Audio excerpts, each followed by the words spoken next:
Burn it down. Yeah. They have Kool-Aid too, Chris. Candy canes. I love candy canes. I thought Willy Wonka invented them, but I guess not. Anyway, the Christmas candy cane was originated in Germany about 250 years ago. They started as straight white sugar sticks. Yeah, I believe you, Lori. Don't worry about it. Story says that a choir master in 1670 was worried about the children sitting quietly all through the Christmas nativity service. So he gave them something to eat to keep them quiet. As he wanted to remind them of Christmas, he made them into a J shape, like a shepherd's crook, to remind them of the shepherds that visited the baby Jesus at the first Christmas. So there you go. Again, it was candy to keep children quiet. So there you go. However, the earliest records of candy canes comes from over 200 years later. Or sometime around 1900, the red stripes were added, and they were flavored with peppermint or wintergreen. Ooh, I love the chocolate mint, and of course the regular ones. There's another one. Oh, the cinnamon ones are really good too. Sometimes other Christmas meanings are given to parts of the candy cane. The J can also mean Jesus. The white of the cane can represent the purity, and the red stripes are for the blood he shed. The peppermint flavor represents the hyssop plant that was used for the Bible. Interesting. Around 1920, Bob McCormick from Georgia, woohoo, started making candy canes for his friends and family, and they became more and more popular. And he started his own business. Of course, we all know Bob's Candy Canes. And you still get them. So there you go. They became more and more popular. And Bob McCormick's brother-in-law, Gregory, who was also a Catholic priest, invented the Keller machine that made turning straight candy sticks into the curved candy cane. And that automatically. In 2005, Bob's Candies was bought by Farley, but they still make the candy canes. They're called Bob. What's your favorite flavor? Mix it up. Yep. I figured you would.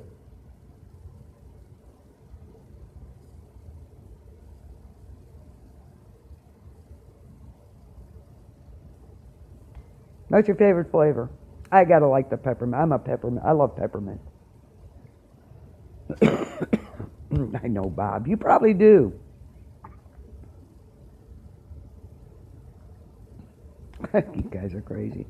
You like all flavors, Laurie? What's your favorite, Chris? Do you like candy canes?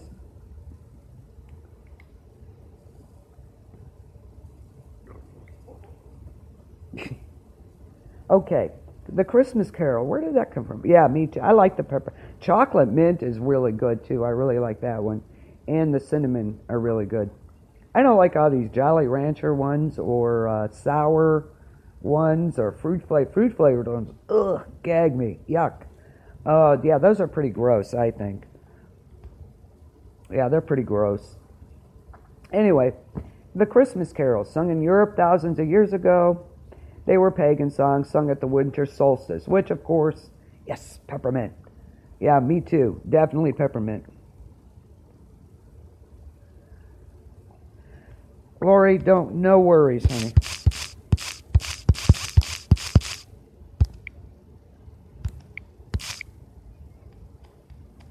Don't worry about it. Take your time. I like getting stuff after Christmas. That's pretty cool, too. Okay, so winter solstice, which, of course, is December 21st, which is coming up. I can't believe we only have, like, less than a week and a half to Christmas. You like ooh, you like those?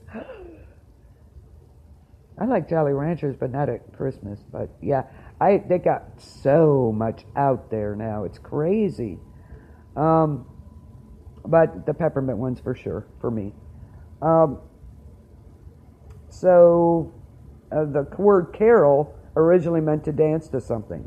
And of course, the winter solstice is the shortest day of the year. The word carol actually means dance or song of praise and joy. Carols used to be written and sung during all 4 seasons, but only the Christmas one has truly survived. Ooh, yuck. Yeah, yeah, way too many flavors now. They got all kinds. It's pretty crazy. I'm trying to think of the other ones that are out there. Yeah, go peppermint. I love peppermint mochas too. I have it here.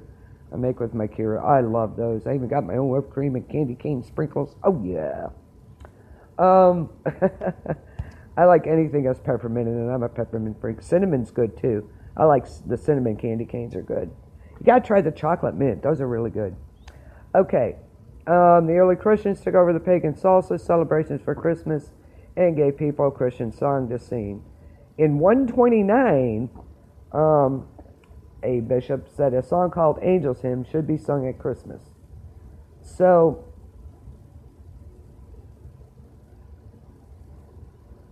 and then of course they said it had to be sung in Latin, so most people lost interest. I can't imagine. Yeah, exactly. Oh, yes, Lori. No, so good. Champagne flavored? Ooh, that would be pretty good. So, and of course in 1223, the carols came back into play. So, ta-da. Traveling singers or minstrels started singing carols, and the words were changed for local people wherever they went. One particular carol that changed often was I Saw Three Ships. So before carol singing in public became popular, there were sometimes official carol singers called waits. And they were bands of people led by important local leaders who had the only power to take money from public. If others did this, they were charged as beggars. And they were called waits because they only sang on Christmas Eve. But it was also known, because it was known as watch night or wait night, because of the shepherds watching their sheep. So, and again, like you see in the Christmas Carol, there were kids that went around singing to the businesses and people for whatever money they could get, for the family. So, the most famous type of carol service might be a festival of 9 lessons and carols, where carols and Bible readings tell the Christmas story. So there you go. Let's see. The Christmas Carol, I Saw Three Ships a Sailing. It's a traditional English folk song, and the words of this carol were written by wandering minstrels as they traveled through the country. In the original version, the 3 ships were the ones taking the supposed skulls of the wise men to the Cologne Cathedral in Germany. But since the Middle Ages, when it was first written, there's been many different lyrics with different Bible characters on the ships. And the most popular one is about Mary and Jesus traveling to Bethlehem. And we all know the song, and we're not going to sing it. So, Good King Wenceslas is in Victorian Britain to a traditional folk tune. It was written in the town of East Grinstead, south of West Sussex.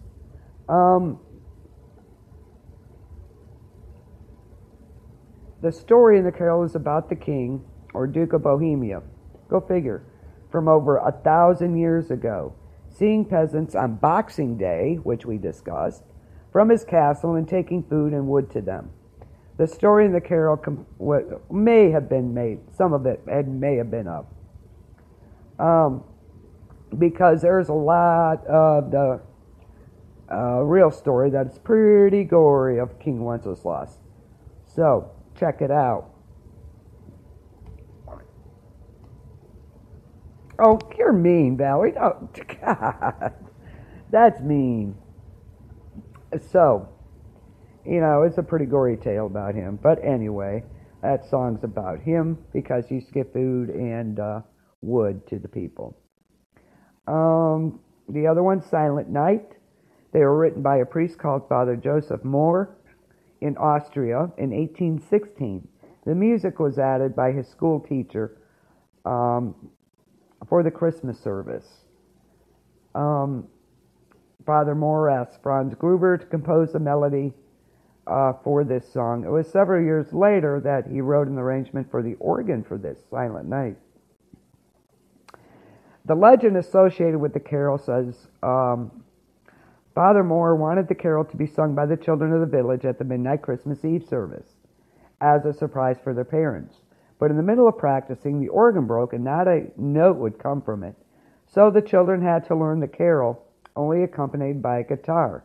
They learned the carol so well that they could sing it on its own without any music.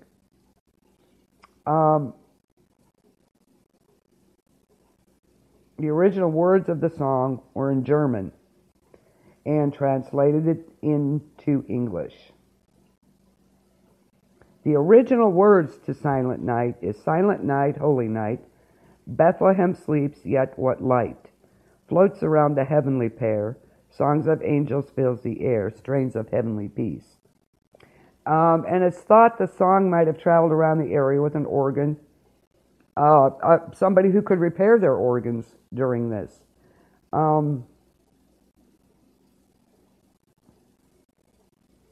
And it was discovered by the Von Trapps, and of course we all know that family from what? Sound of Music. Is it Silent Night? Oh, Drummer Boy's good too. I like them all. I don't have a favorite. You see what? You see them. What do you see? Blank messages. I don't see any.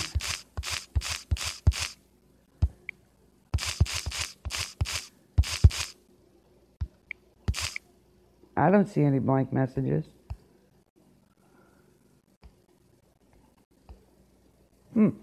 I don't either. I like them all. I do. I like them all. Anyway, in December 1832, the Strasser family performed it at a concert, and it was first performed in the U.S. in 1839. So, Silent Night. 12 Days of Christmas. So, we all know about the 12 Days of Christmas. It was at the, at the 12 Days of Christmas from, that goes to January 7th. We all know that song. So, but according to, how many gifts are there in total in the 12 Days of Christmas? Do you know?